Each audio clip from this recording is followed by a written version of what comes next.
watching, mindful way. If you trust your higher self, you can get rid of all your physical and emotional pain.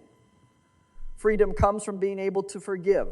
I often ask my clients if they'd rather be right or be happy, or do you want to be happy based on how we see things? We all have different ideas about who was right and who was wrong, and we can all find ways to explain why we feel the way we do. We want to get even with those who hurt us, but we are the ones who keep going over the story in our own minds. It's a waste of time to hurt ourselves now because someone hurt us in the past.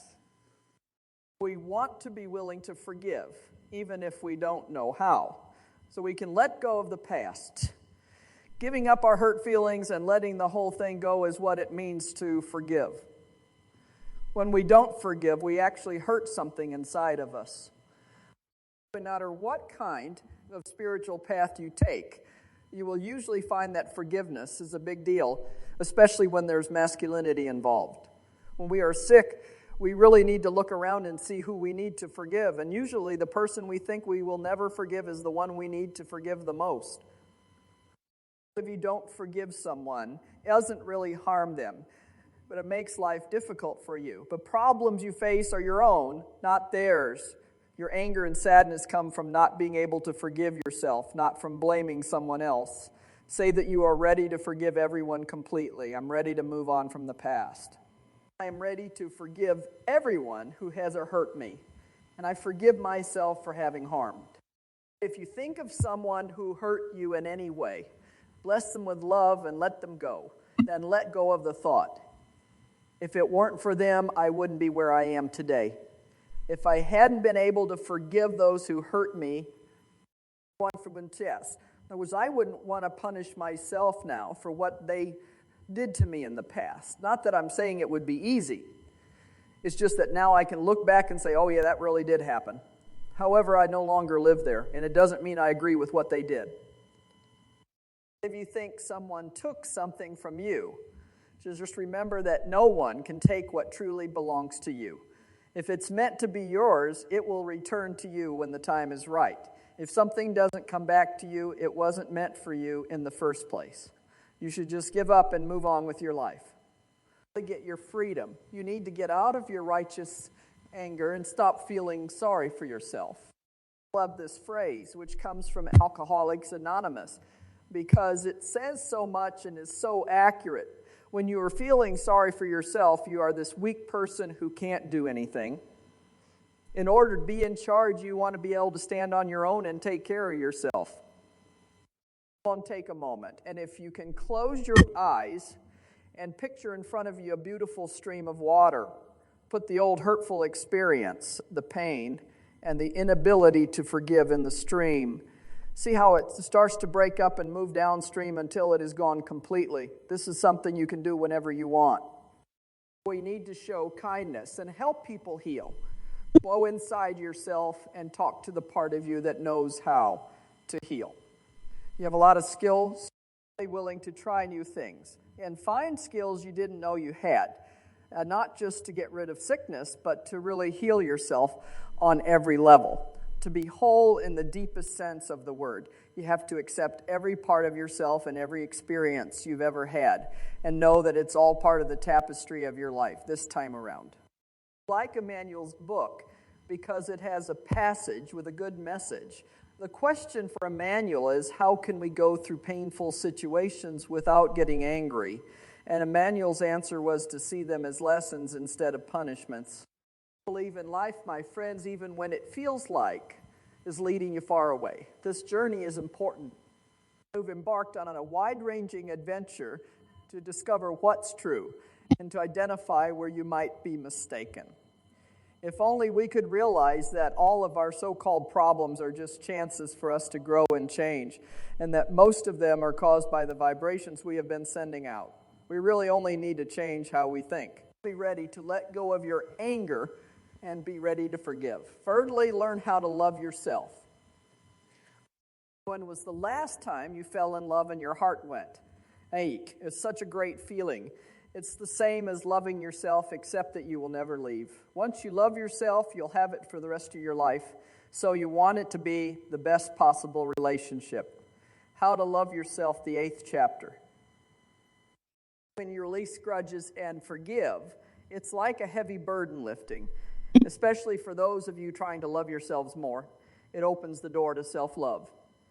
And for those of you just starting out, I'll talk about some ways to learn how to love yourself. It's what I call my 10 steps. I sent this list to thousands of people over the years. It's a great adventure to love yourself. It's like trying to learn to fly. Think about how exciting it would be if we could all fly whenever we wanted to. Let's start loving ourselves now. At some level or another, it seems like a lot of us have low self-worth. We find it very hard to love ourselves. We feel like we can't love ourselves just the way we are because we have all these false things inside of us. We usually put conditions on how much we love ourselves. And when we have relationships, we make loving the other person a priority. It's also based on that. We've all heard that we can't really love someone else until we love ourselves.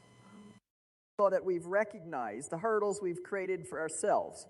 How can we progress to the next level faster? One of the key steps is to be kinder to yourself. I've already discussed the idea of being critical. If we tell ourselves we're fine, we'll feel better. We can easily make changes in our lives. And no matter what is going on, we have a lot of trouble when we do bad things to ourselves. We all affect each other.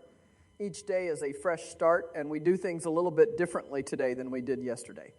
Part of our power comes from being able to change and go with the flow of life. People who grew up in broken homes tend to be very responsible and have a habit of being very hard on themselves. They have grown up with tension and anxiety as children of broken homes. They get the message that there must be something wrong with them. Think for a minute about how you talk to yourself when you're mad at yourself. Some of the things people say to me are stupid, bad boy, bad girl, useless, careless, dumb, ugly, worthless, sloppy, and dirty, among other things. Are these still the words you use to describe yourself? Well, now, we have a huge need to build up our own self-worth and value. We find ways to make ourselves unhappy when we don't feel good enough. We make ourselves sick or in pain. We put off doing things that would be good for us. We hurt our bodies with what we eat, drink, and do because we are human. We all feel insecure in some ways. Let's learn not to act like we're perfect all the time.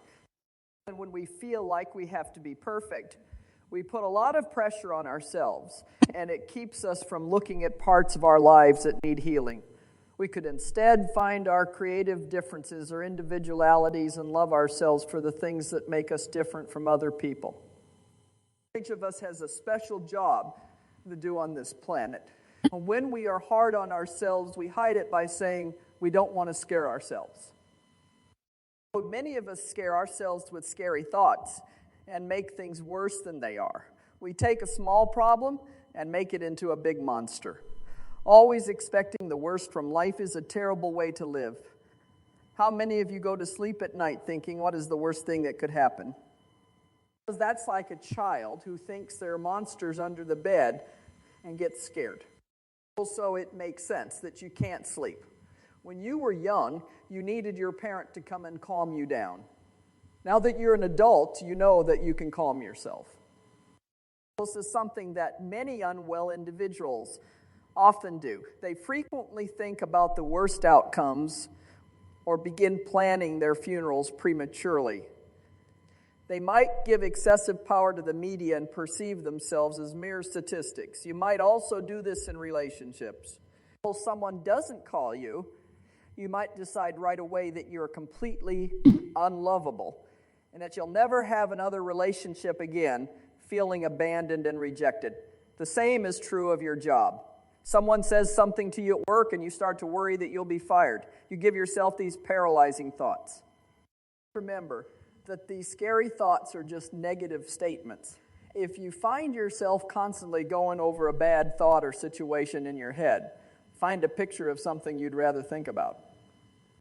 It could be a beautiful view, a sunset, flowers, a sport, or anything else you like. Use that picture as your switch to flip whenever you find yourself getting scared. You could tell yourself, no, I'm not going to think about that anymore.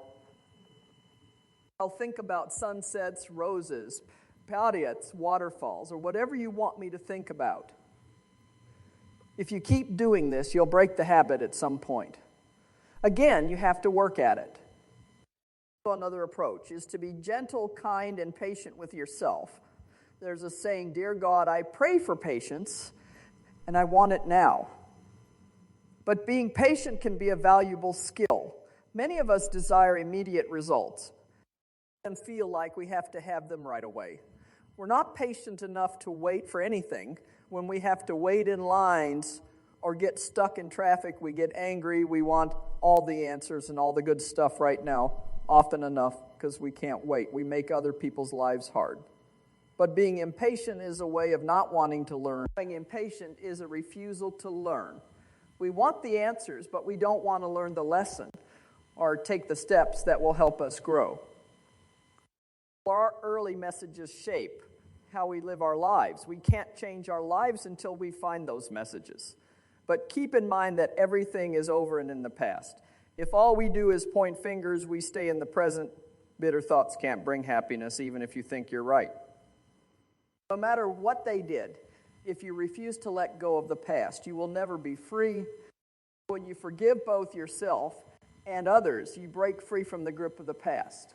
When you find yourself feeling trapped in a situation, or when your positive affirmations don't appear to be effective, it often means that you need to practice forgiveness more. When you can't go with the flow of life in the present, it's usually because you're stuck in the past. It can be regret, sadness, hurt, fear, guilt, blame, anger, resentment, or even a desire for revenge. Each of these states comes from a place of not being able to forgive, of not being able to let go and be in the present moment. Only in the present can you make plans for the future. You can't be in the present if you're stuck in the past. Your thoughts and words only have power in this very moment, so you really don't want to waste your current thoughts on making your future from the trash of the past. When you blame someone else, you give up your own power because you're telling them they are to blame for how you feel. People in our lives may do things that make us feel uncomfortable, but they didn't get into our minds and make the buttons that have been pushed. Getting good at responding means taking responsibility for our own feelings and actions. In other words, we learn to choose what to do instead of just reacting. Many people find it hard to understand what it means to forgive. There's a difference between forgiving someone and taking them as they are. If you forgive someone, it doesn't mean you agree with what they did, and forgiving is something you do in your own mind. The other person has nothing to do with it. The truth about true forgiveness lies in letting go of the pain, so we can move on, just a way to get rid of bad energy. Also, forgiving someone doesn't mean letting the hurtful things they did or said stay in your life. Sometimes, when you forgive someone, you let go of your anger toward them. The most loving thing you can do is often to stand up for yourself and set healthy limits, not just for you, but also for the other person. No matter what made you feel bitter and unable to forgive, you can get over it. Stop thinking about it and let it go. You only live in the present, and you can choose to think thoughts that make you feel good right now. You can train yourself to think thoughts that make today and tomorrow better. You know that you're building ways of thinking that will serve you well for the rest of your life. You can do this exercise with a partner or out loud if you are by yourself. Sit quietly with your eyes closed and say, "The person I need to forgive is X, and I forgive you for X." Do this over and over. You'll have a lot to forgive some people for, but only one or two things to forgive others for. If you have a partner, tell them thank you. I'm letting you go. If you don't imagine the person you're trying to forgive saying it to you. Do this for at least 5 or 10 minutes. Find the hurts you're still carrying in your heart and then let them go. When you've done as much as you can, for the time being, turn your attention to yourself and tell yourself out loud, "I'm sorry, and I'll keep doing this for another 5 minutes." These are powerful exercises that you should do at least once a week to clear away any remaining clutter. Some things are easy to forget, while others may require persistent effort until one day they simply disintegrate. Here's one more good activity. Start to see yourself as a small child of 5 or 6 years old and look deep into the eyes of this little child. See how much they want something, and remember that this little child only wants one thing from you, and that's what love is. Open your arms and wrap them around this child. Take care of it with love and care. Tell the child how much you love and admire everything about them. Tell them it's okay to make mistakes while they're learning and that you'll always be there for them. And then let this little child get very small until it's just the right size to fit in your heart. Place it there, so every time you look down, this little face will be looking up at you. You can care for it a lot. And picture your mother as a 4 or 5-year-old girl, scared and looking for love but not sure where to look. Hold this little girl in your arms and tell her how much you love her, what you care about. Show her that she can always count on you to be there, whatever happens. Lord, when she stops making so much noise and starts to feel safe, let her get very small, just right for getting into your heart. Put her there with your little kid and let them love on each other. They can be loved. Your heart is so full of love that it could heal the whole world. But right now, let's use this love to make you feel better.